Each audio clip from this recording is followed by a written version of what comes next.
Governor Walz, difficult week for him. Let's hear what he has to say. What we're seeing is the consequences of governance designed to generate fear, headlines, and conflict. It's governing by reality TV. And today that recklessness cost someone their life. I've reached out to Secretary of Homeland Security Kristi Noem, and I'm waiting to hear back. Let me be clear. Donald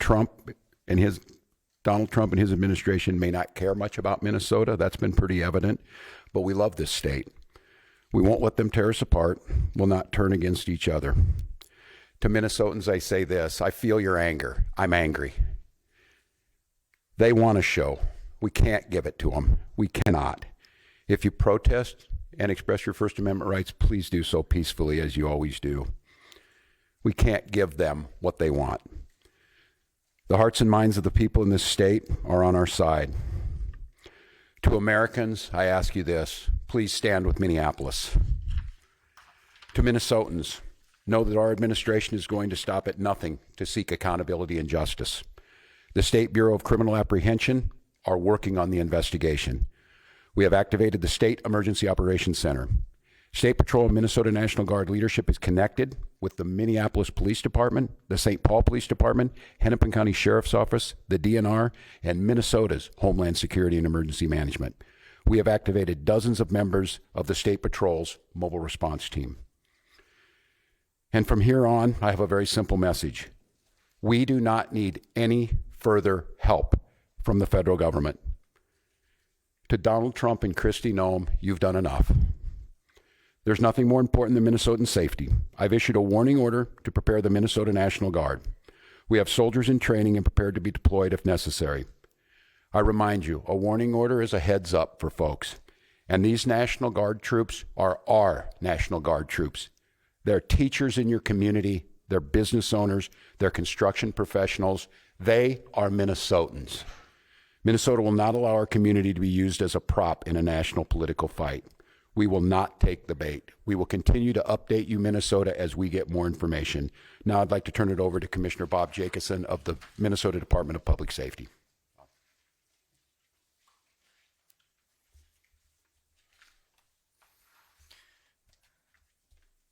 Thank you, Governor. As the Governor mentioned, my name is Bob Jacobson. It is my honor to serve as the Commissioner of the Minnesota Department of Public Safety. First of all, I want to acknowledge the reason that we are all here. The loss of life is not anything anyone would ever want. We fully expect that the community will want to peacefully demonstrate their anger or frustration. Minnesota residents and visitors have the right to peacefully demonstrate. We recognize that demonstrations are often driven by strong emotions, beliefs, and certainly a desire to be heard.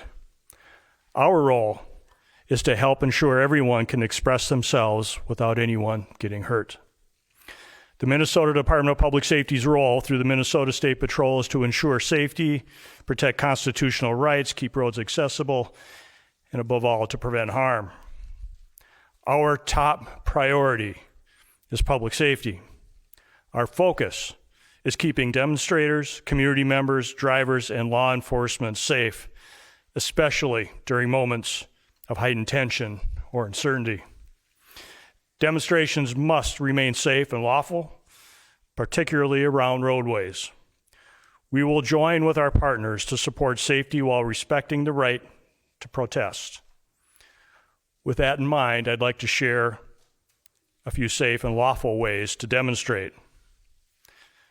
Minnesotans can safely and legally express their views in many ways, including getting together peacefully with others in public spaces, marching or walking, not on roadways, making your voice heard through chants, speeches, and displaying signs, being present in public areas where pedestrians are allowed, gathering in designated or permitted areas, and these actions will allow people to express themselves while protecting the safety of everyone involved.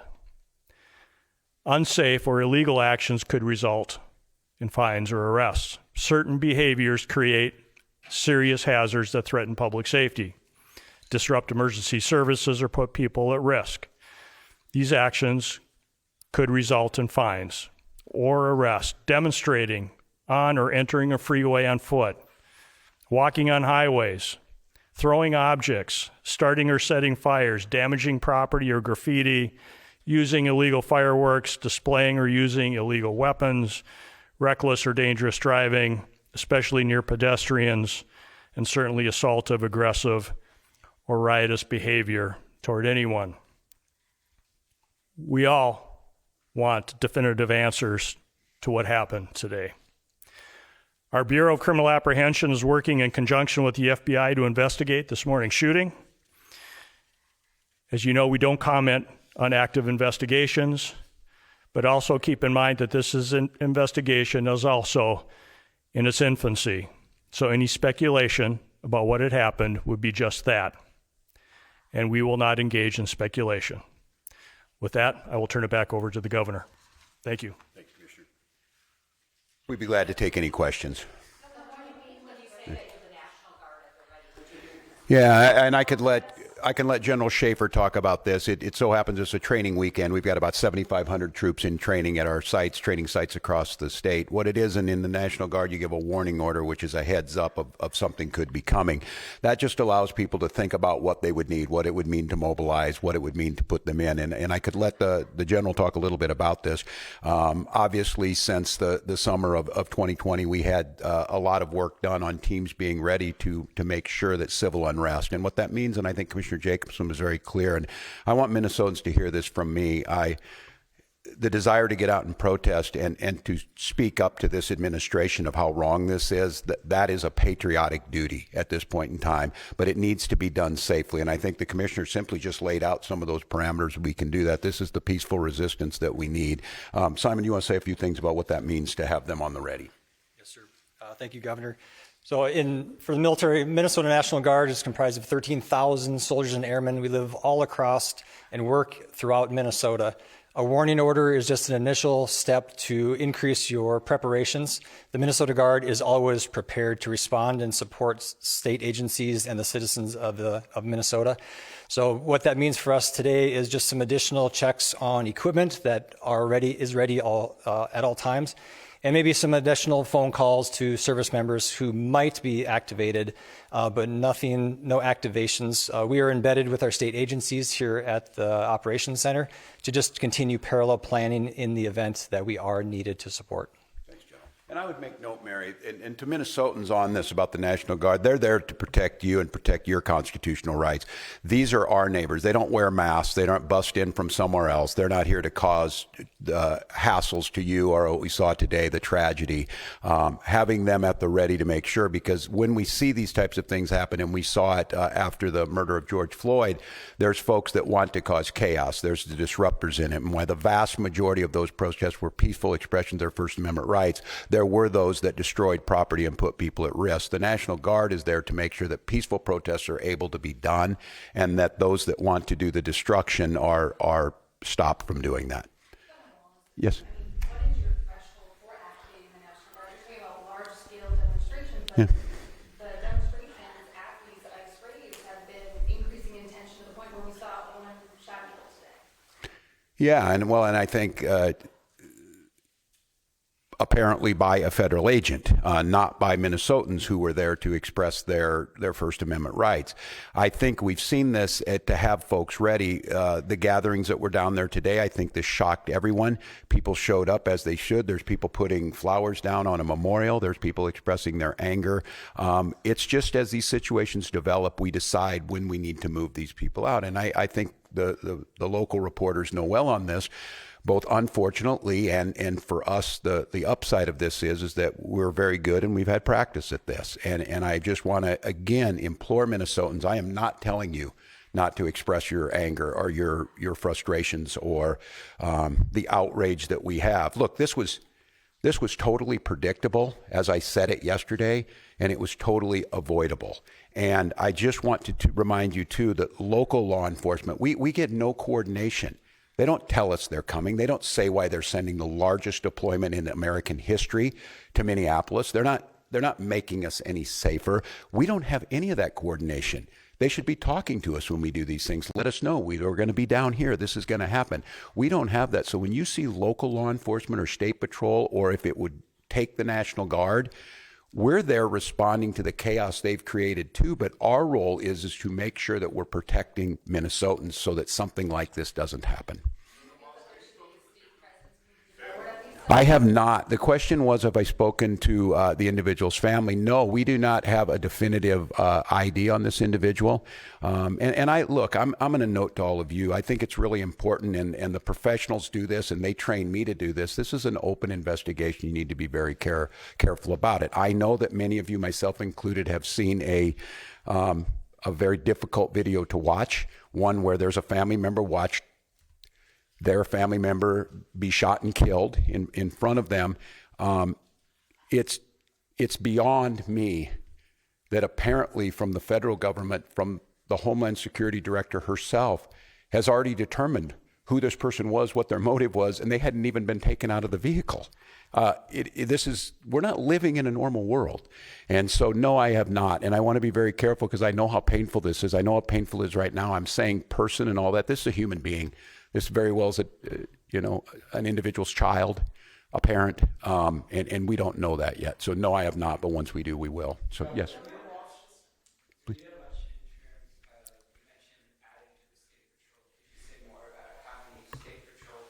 Colonel, would you like to do that? Colonel. So the governor was mentioning mobilizing more of the state patrol. How many state patrol people are on the ground in Minneapolis right now? And should there have been more state patrol people on the ground a couple weeks ago when I.C.E. came? So the question was, how many state patrol troopers have been deployed to the city of Minneapolis?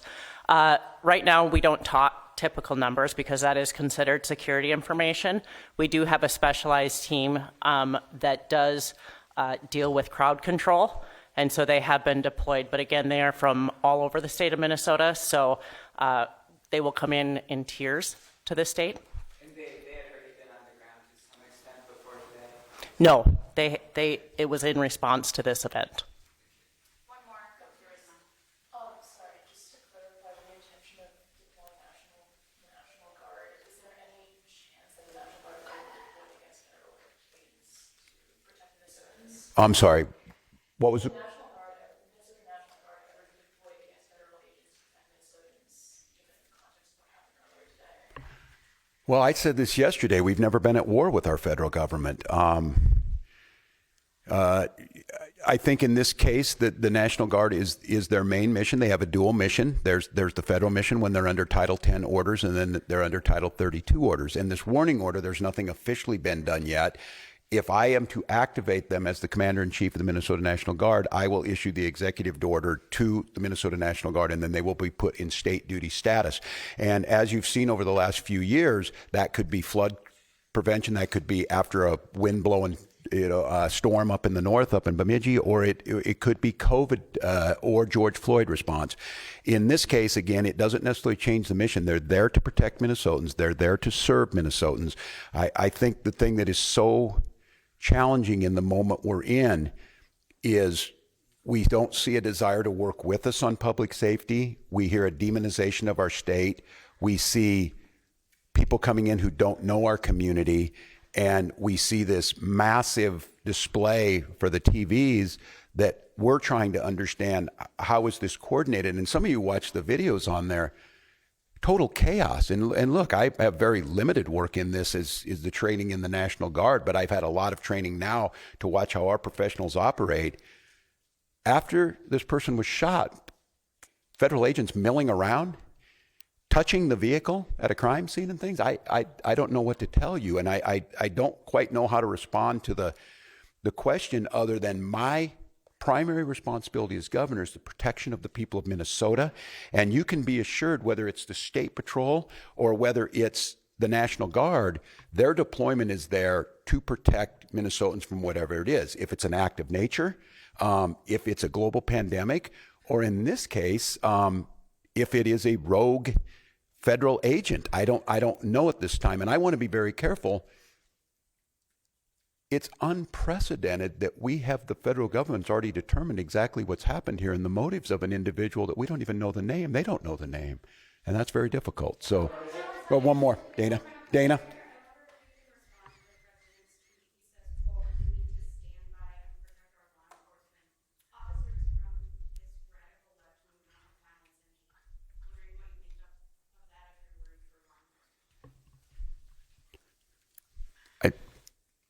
Look, and I understand the uniqueness of this moment in this week, following this week, seeing what's happening in the backdrop of a show hearing in D.C. My job is to govern, and my job is to see what the facts are. This happened a couple of hours ago, and we're already pitting American against American. All of you saw a video in your eyes. We have a chaotic situation caused by the largest deployment in American history of federal agents into a community with no communication to locals. We had a chaotic situation where an individual is in their car, shot and killed. And so, look, I want to be very cautious here because Donald Trump will make this about me. He will make this about politics. This is about public safety, and this is about normalcy. To Americans who are watching this, if you're in Portland or you're in LA or you're in Chicago or you're wherever they're coming next, stand with us. Stand with us against this. This was so preventable, so unnecessary, and I don't know. I hope. Maybe we're at the McCarthy moment. Do you have no decency? Do you have no decency? We have someone dead in their car for no reason whatsoever. And I don't want to be right about this, but I said if they do this, they're going to create a chaotic situation where someone innocent's going to get killed. And they did it. And now we hear more political rhetoric. Enough. Enough is enough. And so to Minnesotans, don't take the bait. Do not take the bait. Do not allow them to deploy federal troops into here. Do not allow them to invoke the Insurrection Act. Do not allow them to declare martial law. Do not allow them to lie about the security and the decency of this state. And let's let this investigation play itself out. Let's make sure we protect our neighbors. I encourage you to use your First Amendment rights and all of your constitutional rights, but do so in a peaceful manner. We'll gather back with you as soon as we gather more information that needs to be put out. But again, stay safe, Minnesotans, and we'll be back with you. Hey, Sean Hannity here. Hey, click here to subscribe to Fox News YouTube page and catch our hottest interviews and most compelling analysis. You will not get it anywhere else.